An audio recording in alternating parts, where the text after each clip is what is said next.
예, 오늘의 정치권 소식 하나갑 한반도 평화재단 총재와 함께 얘기 나눠보겠습니다. 대표님 어서 예, 오십시오. 안녕하십니까. 아니 어제 저녁에 뭐 갑자기 누구죠? 저 윤상현 의원하고 최경환 의원의 녹취가 예. 공개가 돼서 지금 파장이 점점 커지고 있는데 어떻게 보셨어요? 이 녹취 특정인을 다른 지역으로 옮겨라 예비 후보를 지금 그 얘기 아니겠습니까? 예. 어떻게 보셨습니까? 지역구를 바꿔라. 예. 근데 그것은 완전히 친박의 호가호이죠. 예. 그리고 그 당한 사람들도 이 친박 대통령 뜻이라니까 말 못하고 당한 거죠. 예. 제가 볼 땐 그래요. 예. 그리고 그것은 결코 바람직한 것이 아니고 예. 있어서는 안 될 일이죠. 예. 결국 대통령한테도 누가 됐을 뿐만 아니라 그렇죠. 당에도 손해를 끼쳐서 선거를 망친 것이 됐지 않습니까? 근데 여기서 이제 중요한 것이 본인들 윤상현 의원과 최경환 의원 측은 문의하면 이게 자기가 총선에 공천 과정에 개입한 것이 아니다. 예? 예. 단지 공천 갈등을 풀어보려고 노력한 것의 일환이고 예. 지금 이 시기 전당대회를 앞두고 이것이 이렇게 제기된 것은 모종의 음모가 있다라고 생각한다는 식으로 얘기를 하거든요. 후자 음모니 뭐니 그 얘기는 할 필요가 없어요. 왜요? 자기네들이 행동이 타당성이 있냐 없냐 그걸 가지고 논해야죠. 그런 변명할 필요 없습니다. 예. 야, 이것은요 당에서 공식적인 기구를 통해서 공천에 대해서 무슨 의견이 나온 것 아니면은 이것은 월권이고 말이죠. 이 친박이라는 그것 때문에 결국 당한 거 아닙니까? 우리 그 정치 수준이 아직도 말이죠. 권력이라면 그 앞에서 맥을 못 추는 거 아닙니까? 예, 그걸 말해주는 거 아닙니까? 음모 여부가 중요하지. 음모 여부를 그걸 따질 것이 아니라 자기네들이 한 행동이 정당하지 못하잖아요. 그러면 사과를 해야죠. 미안하다고 말이요. 예, 그러지 그걸 음모라고 이렇게 나오면 그럼 그거 정당하다는 겁니까? 예. 예. 근데 그 윤상현 의원은 참 그 아주 전화 녹취 때문에 아주 곤욕을 치러요. 이분이 두 번째 아니에요. 예? 이게 제가 볼 때 이분은 이제 무서워서 전화 못 할 것 같아요. 예? 조심해야죠. 앞으로. 예. 근데 지금 친박계에서는 이런 얘기합니다. 그 해당 특정 예비 후보 예. 예? 그 맹비난하면서 김무성 전 대표가 안대희 총리 후보자한테 마포 출마를 권유했던 것과 뭐가 다르냐 지금 예. 이렇게 얘기를 하고 있거든요. 예. 그건 해석하기에 따라서 다른데 말이죠. 당 대표는 당에 당선될 사람을 골라가지고 적합한 선거구를 배정하려는 그런 의도에서 자기 책임하에 살라고 해서 그렇게 권유한 거고요. 그거 있을 수 있는 겁니다. 그런데 이 최경환 의원이나 윤상현 의원이 한 것은 결국 자기네들이 당을 위해서 당의 책임자 입장에서 그런 얘기한 건 아니잖아요. 대통령의 말을 들어야 된다고 대통령을 팔았잖아요. 네. 그게 다른 거죠. 예. 근데 어쨌든 지금 이 녹취 파문의 결과로 서청원 전 대표는 결국 당 대표 선거에 안 나가기로 불출마 선언을 하지 않았습니까? 예, 어떻게 보면 제가 그런 얘기 한 적이 있는데 서청원 대표가 결코 나가고 싶은 당 대표 경선이 아니었습니다. 예. 제가 볼 때는요. 예. 그렇기 때문에 오히려 잘 됐다 싶었을 거예요. 본인이 후퇴할 명분이 뚜렷해졌으니까 말이죠. 예, 그건 서청원 대표가 그거 나갔어요. 지금 대결하는 상대도 서청원 대표하고 이 급이 다르다. 권력을 따지자면 이 급이 닳잖아요. 예. 그런데 그거가 싸워가지고 말이요. 이긴다 하더라도 영광스러운 일이 없어요. 내가 볼 땐. 예. 근데 오늘 지금 보도된 바에 따르면은 예. 일부 친박에서 이런 얘기가 나온대요. 서청원 전 대표가 결국 불출마 선언을 했기 때문에 이제 이 문제는 여기서 그만 불거질 것이다. 뭐 이런 얘기를 했다고 그러거든요. 아, 그건 자기네들이 생각이죠. 그러니까 아직도 친박이 말입니다. 예. 과거에 총선 전에 예. 친박이라 하면은 그냥 모두들 먹혀 들어간 식으로 예. 그렇게 지금 생각하고 있는 모양인데 제가 볼 때는요. 앞으로 친박을 칭할 사람들이 몇이나 나올 건가? 예. 그거 두고 봐야 될 일이에요. 예. 예. 아 그러니까 대표님 말씀은 친박의 숫자는 점점 줄어들어갈 것이다. 줄어들 뿐만 아니라 예. 결국 친박이란 말을 하는 걸 창피스럽게 생각할 때가 돼요. 예. 그 권력이 이제 그렇습니다. 누수 현상이 예. 일어나면 예, 이제 그렇게 그렇습니다. 된다 이 예, 말씀이신데, 근데 어쨌든 일각에서 이 부분은 총체적인 권력 투쟁의 시작이다라고 보는 시각도 있는 것 같아요. 시작이 아니라 친박의 마지막 발악이죠. 예, 제가 볼 땐. 예.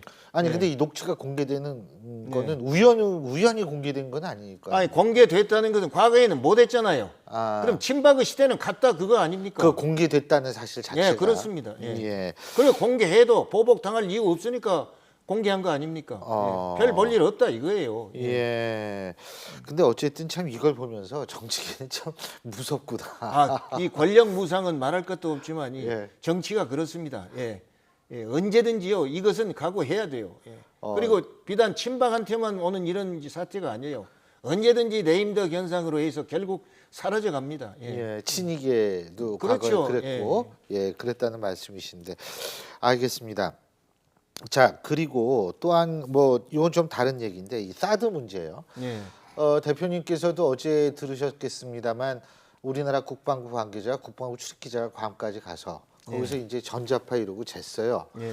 전자파가 유해 기준의 최대 0.007% 정도밖에 안 나온다.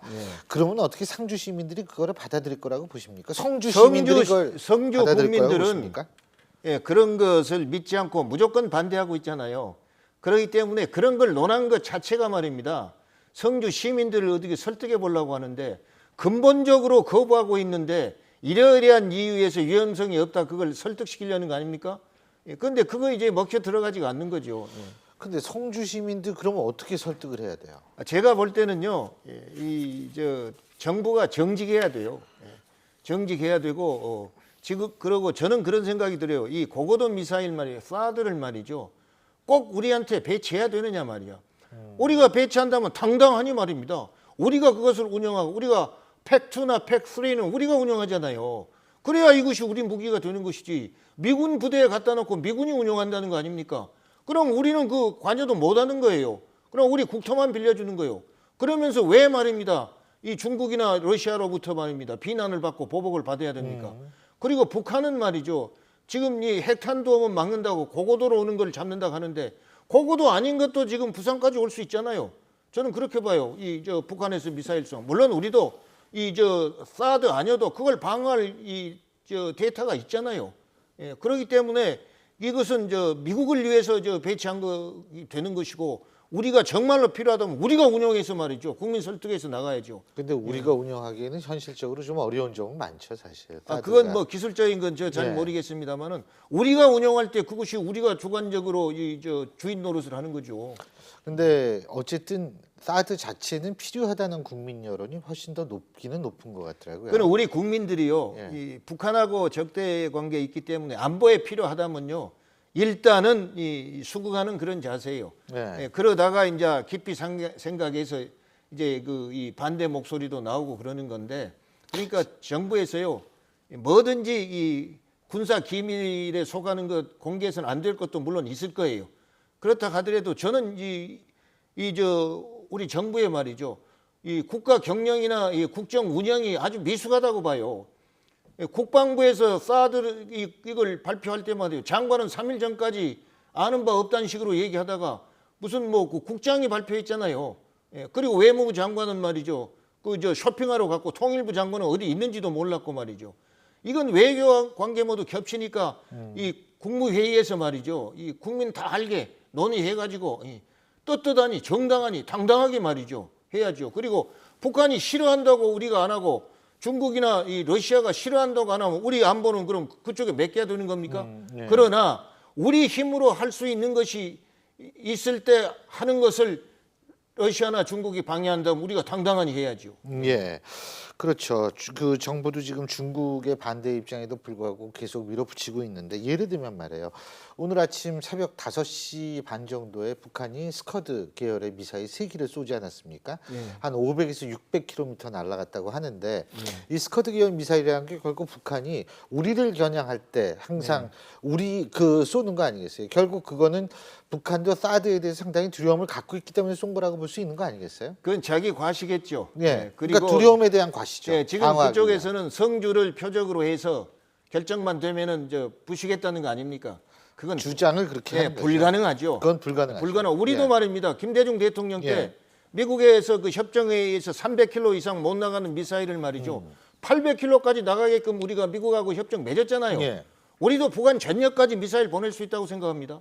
예, 그렇기 때문에 북한이 600km 쐈다, 500km 쐈다. 이걸 가지고 말이요. 우리가 큰 위협이니까 사드가 필요하다. 이렇게까지 말할 필요는 없어요. 우리도 800km까지 나갈 수 있는 그런 권리가 보장도 있잖아요. 근데 이제 사드는 방어용이기 때문에 우리가 예. 미사일을 갖고 있어도 방어가 안 되면 소용이 없죠, 사실. 우리가 이 물론 미사일이나 그렇지만 핵은 예, 세컨 사드는 스트라이크 그러니까 고고도 미사일, 탄도탄을 방어하는 것이지 일반 미사일을 방어하기 위해 그런 건 아니지 않습니까? 근데 예. 종말형이기 때문에 하여간 좀 그렇다고 그러는데 시간 관계상 오늘 말씀 여기까지 예, 예. 듣겠습니다. 고맙습니다. 예.